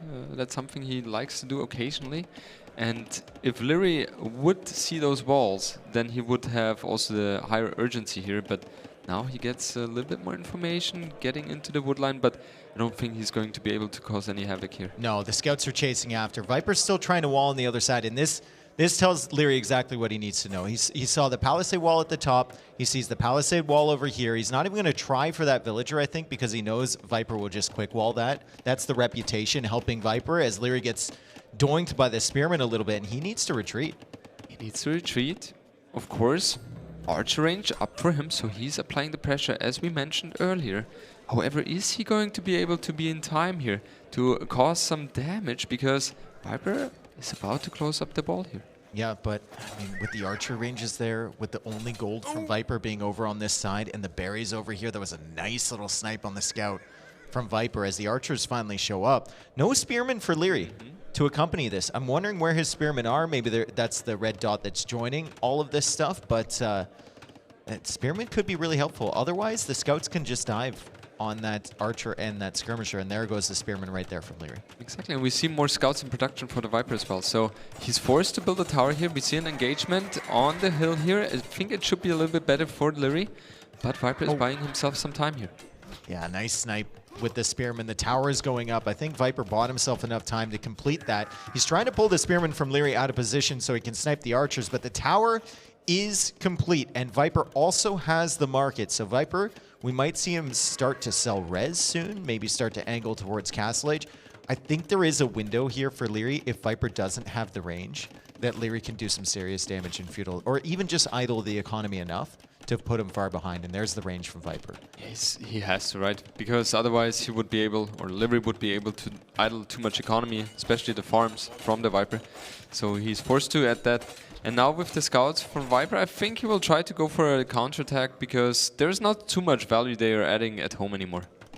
Counterattacking here, but Spearmen already at home from Liry. And the one thing Liry is so good at is those defensive Spearmen, and he will relocate them. A lot of people just keep them like stuck to a woodline or whatever, but when he goes out for a wall like he is, he's going to bring the Spearmen along with that Villager, and he's just going to sit it there. So a Viper can't pick off that Villager for free with the scouts. Now that Liry sees that, he's going to have to react. Doesn't even bother garrisoning in the TC. Maybe didn't notice. I love to see that because most of the time it's wasted anyway. The right? TC never hits. Exactly. So it's just more efficient that way. And we see those scouts on the top here, maybe able to pick off that Villager. Viper pulled the Spearman out of position. 4 scouts after that. Liry's Spearman is chasing, and Liry does get the hit. And the Villager continues to wall towards the edge of the map. Meanwhile, Viper with some skirmishers, and they're protected by the TC. So the range army from Liry, not too big of a threat. Viper still hasn't used that market, but it is a possibility at some stage if he feels like he's secure at home and he doesn't need to produce any more military. I also find it very interesting that Liry doesn't feel like he wants to defend his base with the scouts, right? That would be a little bit safer, but that's not really his playstyle. He wants to put on the aggression. He wants to keep the range units at Viper's base as well. Yeah, 100%. Wants to keep those at home, because if they come forward, Viper can snipe the Spearman, then you're idled. Like at this rate, it's Viper. You're keeping the front of his eco open. Yeah. Now the question for Viper would be, what is he transitioning into? Most likely will just try to be a fast castle, right? Yeah. You want to get the camels out as soon as possible with the extra HP for the Saracens. And the Persians are going to struggle a lot. We don't see... Okay, yeah, never mind. Liry adding the archers here. Will we see a quick ball here? Nope. I like what he did there. Just, no, I'm not even bothering. I'll try to fight back. And that's the way to go there. The typical Liry approach, he'll micro until he realizes it's useless, and then he just gives up. He doesn't even try. His Viper comes in for another Villager snipe on the woodline. Lost a scout, but takes out the Villager. Might take out a second Villager as well. Great job from Liry to reposition that guy behind. And the Spearman comes up behind this too. Viper loses all of the scouts trying to snipe those Villagers, and Liry clicking up to Castle Age significantly faster than the Saracen player. Viper just now hitting the market. He's going to go for a second range. So is this a Cav Archer approach from him, or is this just into crossbows? Is it skirmisher? Like what is the idea here for Viper? I'm taking a look right now at his production. He has 1 archer in the queue. Usually he should have 2. Okay, never mind. So it looks like he wants to go for the crossbow play, which should be fine for Liry here, because he has way more archers himself, 10 on the field right now, and he will be able, with the timing advantage he has, to put a lot of aggression here. And now top is going to be housed by the Viper. However, the tower is not perfectly placed, so that one can be ranged, or the gold can be ranged from the potential crossbows. But it looks like Liry is heading to the south side of Viper's base. That tower's kind of hidden behind the archer range, like visually. Yeah. You might actually forget that's there at some point and try and come in there, but it doesn't really defend the gold all that well as Viper tries to micro down these archers. The timing here for Liry is going to be insane. He will have crossbow and bodkin, and Viper will still be 50 seconds away from the Castle Age. So he needs to abandon the entire front side of his base. Liry is so good at this, Jordan. He is so patient with his archers. So many people would want to click around and look for villagers, but Liry says, okay, I've got a great position here. I might lose my army. I'd rather just take out the farms. Yeah, it's just perfect play, right? That way he gets the biggest amount of damage he can get. And also, University has been built by him as well, so Ballistics is going to be a prioritization for him, and that's very interesting to see, Dave, as well, because Liry is known to be the guy who delays Ballistics the most. University coming up for Viper. He's playing into crossbows as well, but Liry has more crossbows currently. Now, the crossbows from the Saracens do have the bonus against buildings, so I think they're going to be a little bit better if the counterattack comes from Viper. But in terms of crossbow v crossbow fights, completely even at this stage, right? And Liry's even going to have the armor advantage he's getting right now. For sure. Ballistics still not in. There's a lot of lack of gold for for Liry. Viper will be a little bit faster here. But Dave, I would never be comfortable in microing against Liry. Yeah, but you know, Viper doesn't show it very often, but I've said that a lot in the past. Like, he's got an ego. He does. He does, and that's what made him the best in the world for a very long time. Yep. He believes that he can go toe-to-toe with anyone in any facet of the game. Yep. And even against Liry, we've seen it many times before. The micro battles between them have been epic. Yeah. We see a very crucial upgrade here for Viper. If he manages to get the Elite Skirms upgrade. Oh, and then he can just defend with these and push out with the crossbows. Saracen crossbows against the walls from Liry. Did Liry house wall behind all of his palisades? I don't think so. On the top, it should be available. Yeah. We don't see any armor upgrade on the skirms though, and that can backfire really, really quick here. Yeah.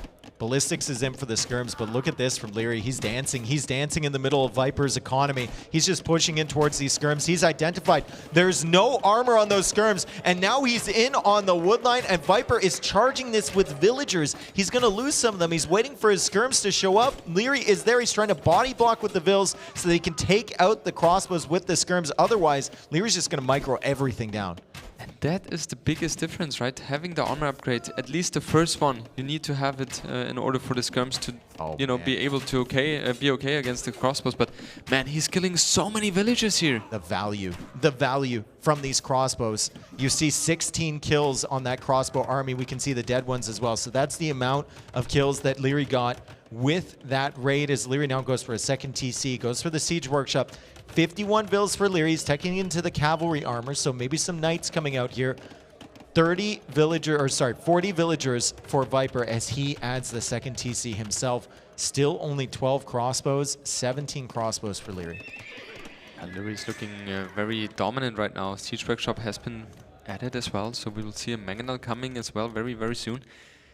Those crossbows, they have to retreat, otherwise they were going to be completely wrecked here by Liry's army. Just missing that first armor. I think if he has that first armor, the crossbows never push in. Well, it's Liry, so they might still, but he doesn't feel the same confidence, and he can't get to the woodline, and Viper can mass a few more skirms. Instead, Viper just loses that army as the dancing continues on this side. Both players with ballistics here. The Deer kind of blocking Viper a little bit on that side, but both of them decide to retreat. Liry retreating because he has knights on the way. He's got a Mangonel on the way and a fantastic eco behind this. Yeah, the most important upgrade for the knights is going to be scale barding armor.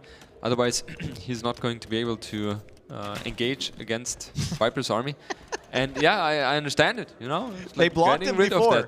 Yeah, they blocked him before. Just get rid of it. Liry was doing it on Land Madness earlier too. It's like, I can't micro with these things around. That's a problem, right? If you misclick in a very important moment, for example, against the Mangonel, and all of a sudden you lose 20 crossbows. So you don't want to take a risk here. And Viper doesn't have too many crossbows here, only 10. If Liry somehow manages to squeeze in scale-barding armor, that's the moment where Viper will be in a very bad position here. Viper is just eliminating all of the wildlife. Why is he doing that? Except for that spearman from Liry, which just died to a tiger. So a little bit of revenge, I suppose, from Mother Nature. Viper goes in with the weak crossbow. He's like, no.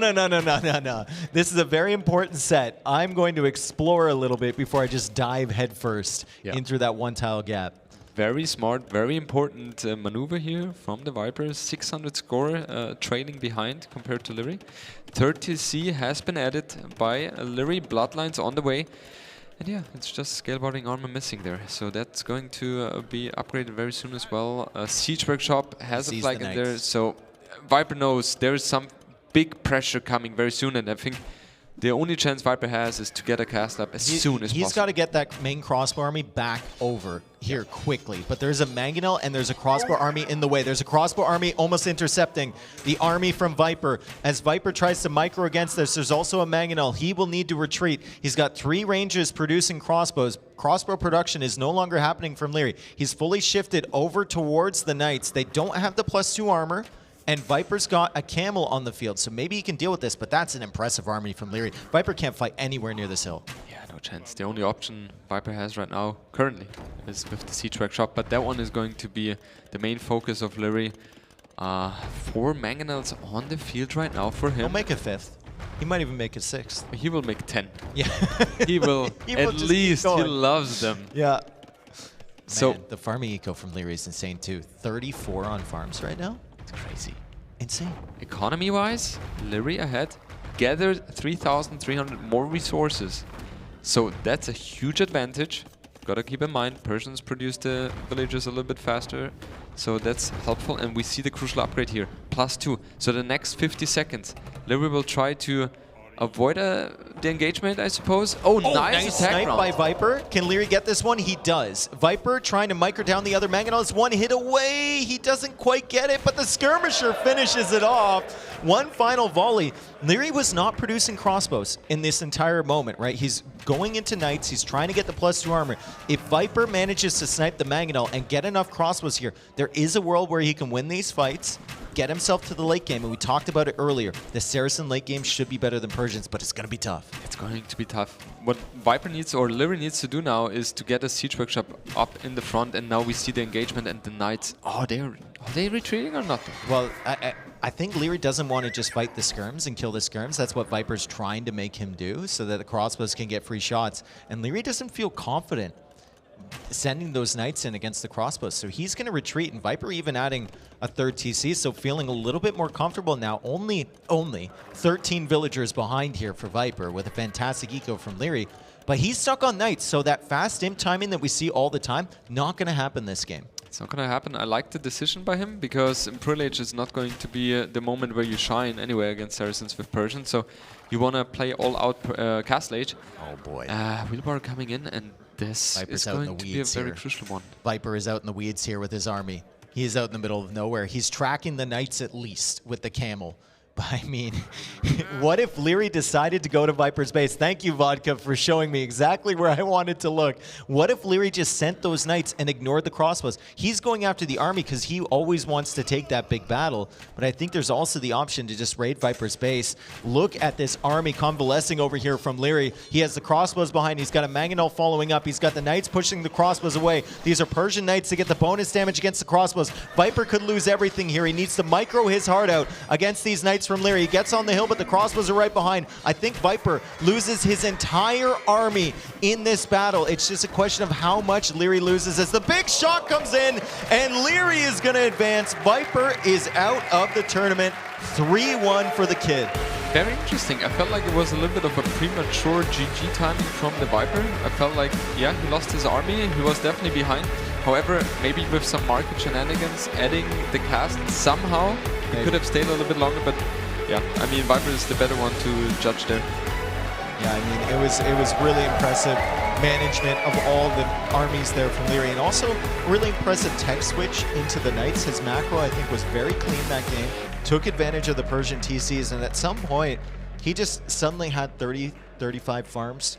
So he could spam from 4 stables, right, with the +2 armor, with the 4 Mangonels.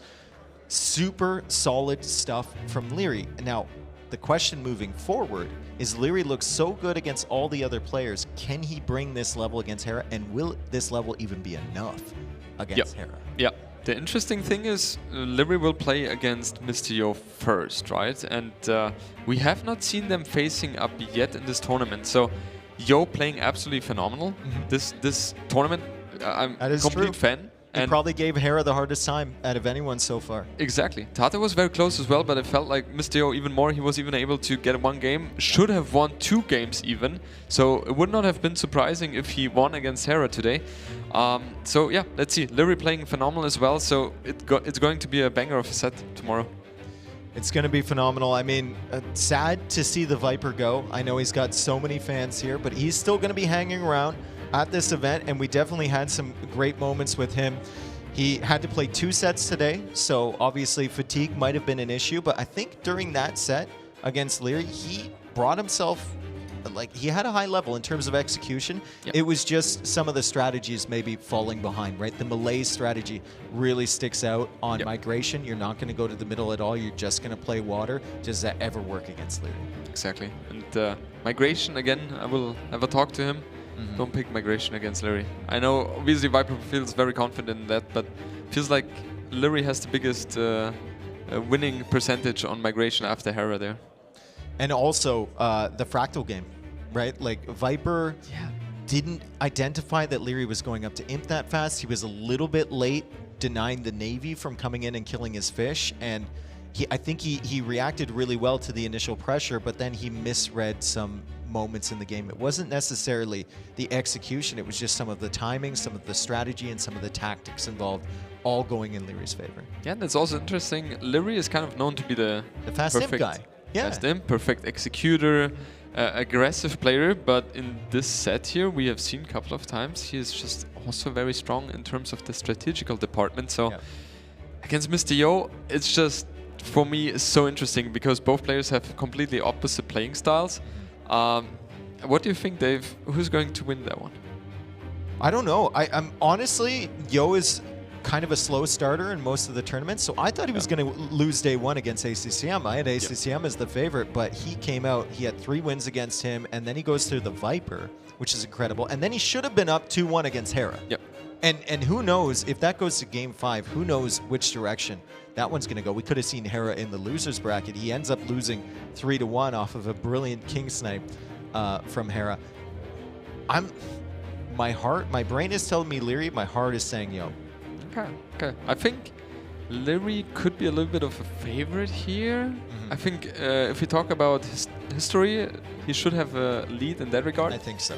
However, Mr. Yo in this tournament, I have to say, I'll go for him just because he was playing too good the last 3 days. I think the thing with this tournament is all the maps are known. They've all been played before. So Yo, knowing the maps and not having to prepare specifically for like one-off maps is insane, right? He can just play League of Legends and then show up and be an absolute god at Age of Empires. If only we could do the same thing, right? We've got the Crusade going in the background there, so I hope they make it to the Holy Land. And we have our interview being set up also on the stage, which you can see in the background over there. Jordan, it's been 3 days here at the Garrison. What are your thoughts? How are you feeling about this event? It's kind of the first time they're doing it with Age of Empires, but it feels like they have done that for years already. It's so professional. It's just amazing to be in such a scenery again. It's been a long time for me, and I just absolutely love it. The energy is great. The games are great. The organization is great, and couldn't have asked for something better. And if you're loving it at home, there's also a way to support the event.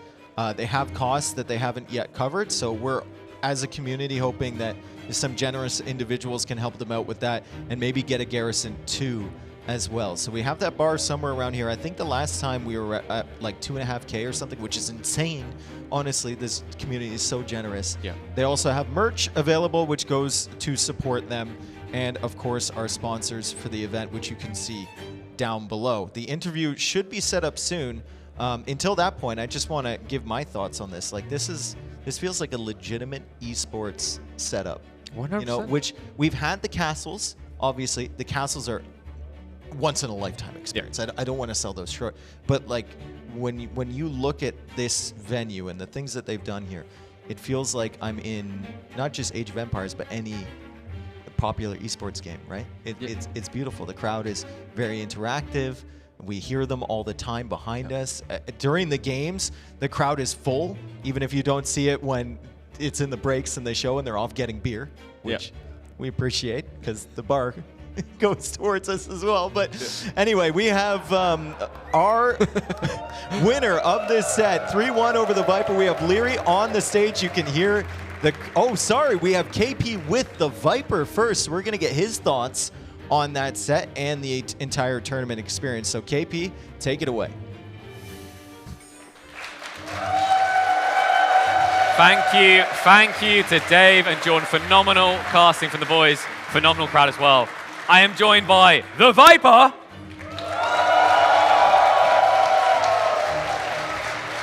I think that says it all, mate. Like, no matter how many years pass, they're too loud, aren't they? You were saying? Gotta get you here, mate.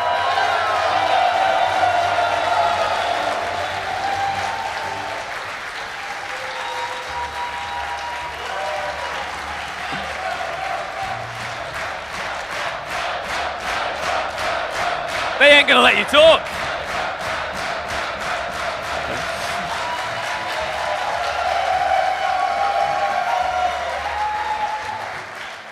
They don't realize that you're tired and want to go to bed. They're going to keep this up all night. Yeah, don't tell them. But mate, we've got to talk about this set. I mean, commiserations first of all. You know, it's never easy losing, but we talked a little bit in your winners interviews across the last few days. The competition is tight. Even when the scores don't look at whether it's 3-1, 3-0, you know, we're always seeing these games that feel like they've got that moment of turnaround. Was there a moment in this series where you felt like this is the day, this is going to be me? Or did you feel like Liry was just turning up almost too rejuvenated? I think Liry played a super solid set overall. I think strategically I probably made it too easy for him, and I was probably a little bit too stubborn in the way I approached some of the games, because they worked in training, so I have to do it like that. No, I should have adapted a bit more, but I think Liry just had a super solid approach, and he out-strategized me today. Hey, there we go.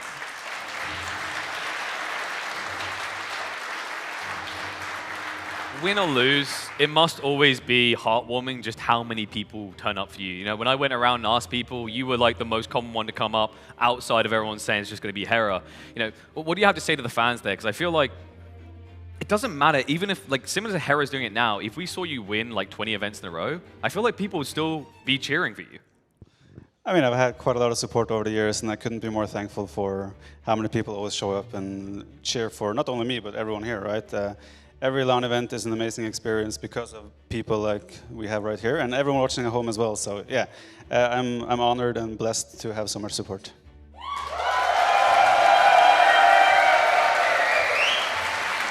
Well, mate, we may not see you on the stage, but people approach him around the venue. You can see how friendly he is. I think it's time to go see the wifey and the kids and enjoy the evening. A pleasure as always, my friend. Thank you very much. Thank you, everyone. Thank you, thank you. Louder! Oh. Well, now I need you guys to get even louder because we're hopping from one to the other. Join me in welcoming up here. Your champion of the series is Liry.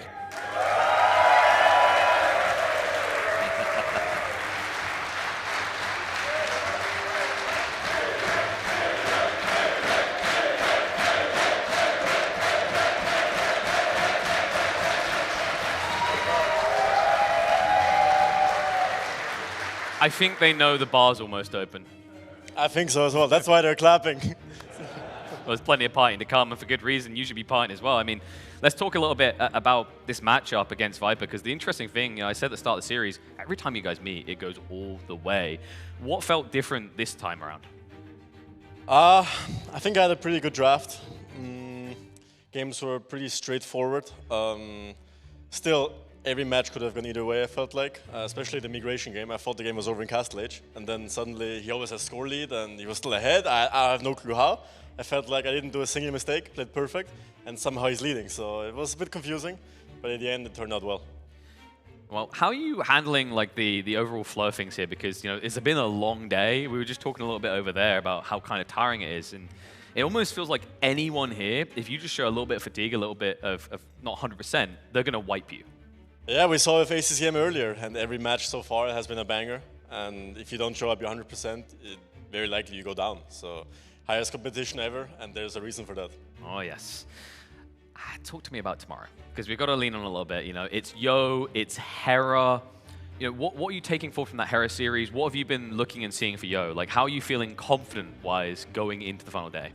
I'm gonna pick Fortress against Yo. See if he can protect his king better this time.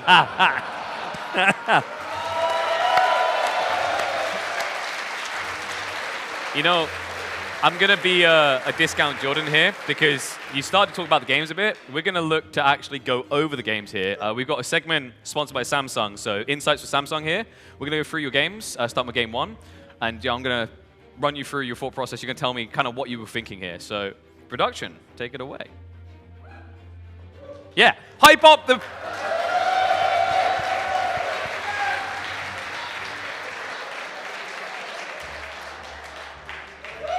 There we go. Okay, so we're hopping straight into game two here. This must have been the most morale-boosting moment of the series. That's when I thought the game was over, but somehow he came back, I guess. Game wasn't over back then, so I mean, looking at the stats, it seems somewhat even. But yeah, those choke points, that's why I prefer to go fire ships over galleys. And talk to me about the thought process approaching the center, because I thought this was phenomenal. The way you spread your units out, it felt like you had completely starved him off of the map once we got to the central island. Yeah, that's the advantage. You have fire ships, right? Fighting on one spot won't get you far. He can just hit and run forever. But if you trap him like that, there's not really much he can do, especially because the water is still very wide for migration, so there's always a trap to do. Yeah, I mean, this is. I think this might have been the most claustrophobic a player looks so far in migration. We hop into Arabia here. Like, everyone loves the opening micro there. Sick little grab by him. You know, you comment on the couch. I always talk about your losses. We kind of have to talk about this, but I'm going to get you to talk about it instead. So run me through what you were thinking as this game kind of approached, because it felt like you kind of got countered in the mid game. Did it kind of just feel over from that point? Yeah, I knew once he gets to Gulam, it's gonna be almost impossible. But I felt like I got myself into a pretty good spot. And I mean, looking at the stats here, I still have decent army, I still have a few villagers less, but he's not castle aged. I definitely felt like I could have done some things better and won the game as well. But then again, he played it well with the towers, and well, we saw what happened in the last couple 2 minutes. Yeah, and I mean, this is the point where I think like you're probably feeling quite confident, right? I mean, 2 to 27 overall. Like, what was going through your mind at this moment before we got to the counter pick? Was it kind of like, okay, cruise mode, play it safe, or were you looking for kind of a double down opportunity? This game looks over, actually. Yeah. What did I do? We're about to find out, mate. I guess. You're here to tell me what happened. I mean, I get a little bit ahead, but the thing is, army doesn't really matter once he gets those surrounds, and I can never be on the map again. Yeah, that's the nail on. That's the finisher move. That's pretty much perfect play, and you know, his quick walls, nothing to add there, and the raids at my TC, that's ended it. And then this one must have been the jolt to the system, right? Because I feel like, you know, I'm not saying you were cruising game 1-2, but the confidence kind of goes, oh, okay, this is just going to be a 3-0 sweep. You know, what did you do to reset going into the final game? I knew the last matchup was going to be a hard one, like the Hindustani Mayan one. This one, I had the edge. Why can't I back through there? But yeah, I mean, I have the better Civ, I just have to hold. He has less resources to work with. I have more villas, more resources, so if I don't mess up, then yeah, should be... Did you kind of scout that back tree line? You're like, oh god, I'm in heaven here. Yeah, that's when I knew, okay, this game is mine. If I don't mess up now, then this is it. I mean, you know, I can't fault the clean gameplay here, right? Like, I think the interesting thing here, we heard it from the commentators, the idea that Viper was maybe holding something back for game number 5, because he's known to do that, playing your maps first. You know, was this someone you were expecting going to the series? Did he catch you off guard at all throughout any of these games with that element of his gameplay? I didn't want to go into game 5, especially on enclosed. Viper is known for his late game. And the matchup could have gone either way as well, so it was pretty much a 50-50, so I knew I had to close this one out. Yeah, worked out. Well, I think that kind of covers it. We can see the killing blow here, just a sick cleanup. And, you know, thinking about the competition here, you know, we've been talking a little bit about how tight it is, how close it is. Is there anything that you've had to adapt between like days here? Because, you know, usually it feels like once you're in a tournament, you're locked in. There's not much ability to completely flip the strategies. Have you found a need to do that day to day? I think you always have to adapt from player to player, from draft to draft, from map to map, from stage to stage, every game, and it never ends. So, final question. Are you going to hang around for a little bit? here tonight. Just a little bit. A little bit. There we go! Because, folks, you need to get his signature, maybe tip him a drink, because he needs to get some sleep. It's a long day tomorrow. I thought today was already long with ACCM and now Viper, and tomorrow I potentially have Hera as well after you, so... And 16 games? Well, gonna be record times. Gonna be records. I'm looking forward to it. We might have to lock the door and not let anyone out. But once again, a round of applause for Liry, your victor of the series. All right, thank you. Come on.